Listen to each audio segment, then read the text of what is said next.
Hello viewers, welcome to filmi craft. நான் உங்கள் அருண்.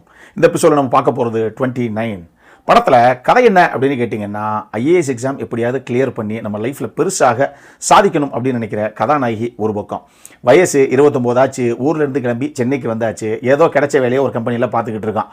ஆனால் அவ்வளவுதான். அதை தாண்டி ஏதோ போதுங்க வாழ்க்கை அப்படிங்கிற லெவலில் தான் இருக்குமே தவிர, தனக்குன்னு தனியாக ஒரு அடையாளத்தை கிரியேட் பண்ணணும், தனக்குன்னு ஒரு பெரிய லட்சியம் இருக்குது அப்படின்லாம் எதுவுமே இல்லாமல் ஒரு கம்பெனியில் வேலையை பார்த்துட்டு தருகிற படத்துடைய கதாநாயகன் இன்னொரு பக்கம். இவங்க ரெண்டு பேர்த்துக்கும் இடையில் ஒரு கட்டத்தில் ஒரு அழகான காதலும் மலர, கடைசியாக இந்த காதல் கைகூடிச்சா இல்லையா, இதுதான் இந்த படத்துடைய மொத்த கதையை.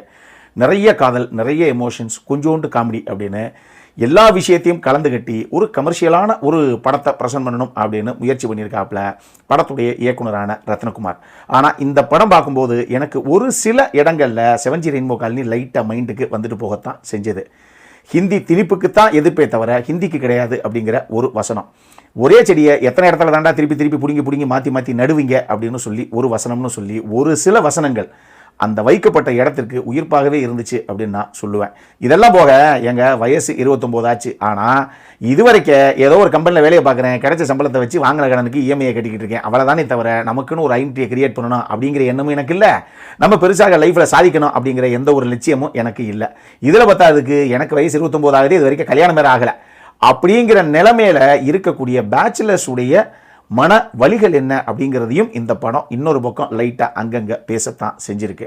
பொதுவாகவே இந்த மாதிரி ரொமான்டிக் ட்ராமாஸை பொறுத்தளவுக்கு நம்ம சினிமோட்டோகிராஃபியும் மியூசிக்கும் ஹஸ்பண்ட் அண்ட் ஒய்ஃப் மாதிரி அப்படின்னு பல விமர்சனங்களில் சொல்கிறது உண்டு. இதில் மாதேஷுடைய சினிமோட்டோகிராஃபியை பொறுத்தளவுக்கு ரிச் அண்ட் கலர்ஃபுல்லாக இருந்தது. பயங்கர விஷுவலி அப்பீலிங்காகவே அவர் கன்சியூவ் பண்ணியிருந்தார் காட்சியை. அதுவும் குறிப்பாக ஹீரோ ஹீரோயினுக்கு இடையில் ஒரு இன்டிமேட்டான ஒரு காட்சி மாதிரி, அப்படி எதுவும் பெருசாக காமிக்க மாட்டாங்க. பட் இருந்தாலும் அப்படி ஒரு காட்சி அமைப்பு ஒன்று படத்தில் இருக்குது. ஒரு இன்டீரியர் ஷாட் அது. அதுக்கான லைட்டிங் ஆகட்டும், அந்த காட்சியை மொத்தமாக இவங்க கன்சியூவ் பண்ண விதமாகட்டும், செம்ம கலர்ஃபுல்லாக சூப்பராக இருந்தது அந்த காட்சியை. அதே மாதிரி ஷான்ராலனுடைய மியூசிக்கில் ஒரு 2-3 மெலடி பாடல்கள் இருக்குது. குறிப்பாக அந்த சீலே அந்த பாட்டாகட்டும், ஒரு சில மெலடி நம்பர்ஸ் கேட்கறதுக்கும் சரி பார்க்கறதுக்கும் சரி நல்லாவே இருந்தது. இந்த படத்திலே என்னுடைய ஃபேவரட் சீன் இது அப்படின்னு கேட்டிங்கன்னா, ஹீரோவுடைய ரூமுக்கு, அந்த பேச்சுலர் ரூமுக்கு ஒரு ஃப்ரெண்டு இருக்கும்போதே பார்க்கறதுக்காக ஒரு தருணத்தில் வருவாங்க. செம்ம ஃபன்னான, செம்ம க்யூட்டான ஒரு சீன் அது. இதுபோக இந்த படத்தில் நடித்தவங்க எல்லாரும் அவங்கவுங்க எடுத்துக்கிட்ட கதாபாத்திரத்துக்கு என்ன தேவையோ அதை நீட்டாக கொண்டு வந்திருந்தாங்க. குறிப்பாக எழுதப்பட்டதிலே முக்கியமாக எழுதப்பட்டது 2 கதாபாத்திரம். ஒன்று ஹீரோவான விது, இன்னொன்று ஹீரோயினாக பண்ண பிரீத்தி அஸ்ரானுடைய கதாபாத்திரம். இது 2 பேரும் அந்தந்த கதாபாத்திரத்துக்கு என்ன தேவையோ அதை நீட்டாக கொண்டு வந்திருந்தாங்க. பிரீத்தி அஸ்ரானியை பொறுத்தளவுக்கு அவங்க எந்த மாதிரி ஒரு ஆர்டிஸ்ட் அப்படிங்கிறத நம்ம அயோத்தியிலே பார்த்துட்டோம். இந்த படத்துலையும் உண்மையாக ஒரு நல்ல இன்டென்ஸான பெர்ஃபார்மன்ஸ் அவங்க கிட்ட இருந்து சப்போர்ட்டிங் காஸ்ட்ல எல்லாரும் அவங்க எடுத்துக்கிட்டதுக்கு என்ன தேவையோ அதை பண்ணியிருந்தாங்க. சரி, இதெல்லாம் ஒரு பக்கம் இருக்கட்டும். இந்த படத்தில் இப்போ என்ன சார் பிரச்சனை அப்படின்னு கேட்டிங்கன்னா, இவர் தான் ஹீரோ, இவங்க தான் ஹீரோயின், இவங்க 2 பேருடைய குணாதிசயங்கள் இதுதான், இவங்க இப்படிப்பட்டவங்க தான், இவங்களுக்குள்ள இருக்கக்கூடிய இந்த காதல் இதுதான் அப்படிங்கிறத அழகாக ஆரம்பத்திலேயே அவங்க செட் அவுட் பண்ணிட்டாங்க. இருந்தும் இதுக்கப்புறம் இந்த கதை எதை நோக்கித்தான் போகுது அப்படிங்கிற அந்த கதை நகர்வு இருக்கு இல்லையா, அந்த காட்சி நகர்வுங்கிறது பெருசாக இல்லவே இல்லை. என்னங்க கதை ஒரே இடத்துல நிற்கிதோ, இல்லை ஒரே இடத்தையும் கொஞ்சம் சுற்றி வருதோ அப்படிங்கிற மாதிரியே ஒரு ஃபீல் ஒன்று நமக்கு வருது ஆரம்பத்தில். அதே மாதிரியே படத்துடைய செகண்ட் ஹாஃபை கொஞ்சம் too much of anything is good for நத்திங்னு சொல்லுவோம் இல்லையா, அந்த மாதிரி நிறைய எமோஷன்ஸ்னு கொஞ்சம் ஓவர் டோஸாக தான் ஹேண்டில் பண்ணிட்டாங்களோ இவங்க அப்படிங்கிற மாதிரியும் ஒரு ஃபீல் ஒன்று நமக்கு ஹெவியாக வரத்தான் செய்யுது.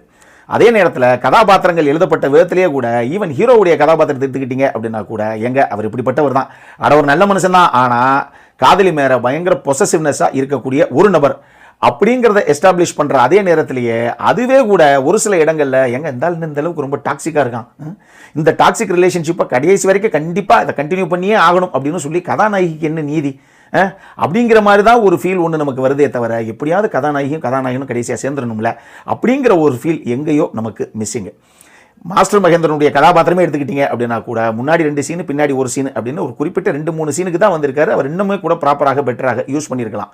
கிளைமேக்ஸில் பிரேம் திடீர்னு மன்னிப்பு கேட்கக்கூடிய அந்த காட்சி இருக்குது பாருங்க, அது கொடுக்க வேண்டிய இம்பாக்டை கொடுத்துச்சா இல்லையா அப்படிங்கிறது 2வது கேள்வி. ஆனால் அது எமோஷனலாக ஒரு இம்பாக்டை கிரியேட் பண்ணுறதுக்குள்ளேயே பின்னாடியே அந்த ஹீரோவுடைய ஃப்ரெண்டு கதாபாத்திரம் மைண்ட் வைஸாக நினைக்கிற மாதிரி, உண்மையாகவே இந்த ஆள் தான் அந்த பொண்ணுடைய அப்பனா, இல்லை கோட்டு சூட்டை போட்டு இவனே யாரையும் அனுப்பிட்டானா அப்படின்னு சொல்லி செம்மையாக ஒரு காமெடி மூமெண்ட்டாக அந்த இடத்த மாற்றி விட்டாங்க. இவங்க காமெடியாக அட்டகாசமாக மாற்றின அந்த விஷயமே, அதுக்கு முதல் சீனில் பிரேம்குமார் எந்த அளவுக்கு எமோஷனலாக ஒரு சில விஷயங்களை கன்வே பண்ண வந்தாருங்கிற அந்த மேட்டரை டைல்யூட் பண்ணி விட்டுருச்சு. இந்த மாதிரி ஒரு சில விஷயங்களும் த அதர் சைடில் இருக்கத்தான் செய்யுது. மொத்தமாக அந்த படம் எப்படி இருக்குது அப்படின்னு கேட்டிங்கன்னா, நம்மளை பொறுத்தளவுக்கு ஒரு ஆவரேஜான வாட்ச் இந்த 29.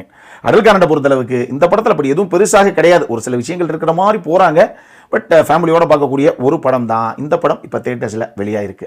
அப்புறம் என்ன, இதே மாதிரி இன்னொரு வீடியோவோட அடுத்த முறை உங்களை சந்திக்கிற வரைக்கும் இட்ஸ் அருண் சைனிங் ஆஃப்.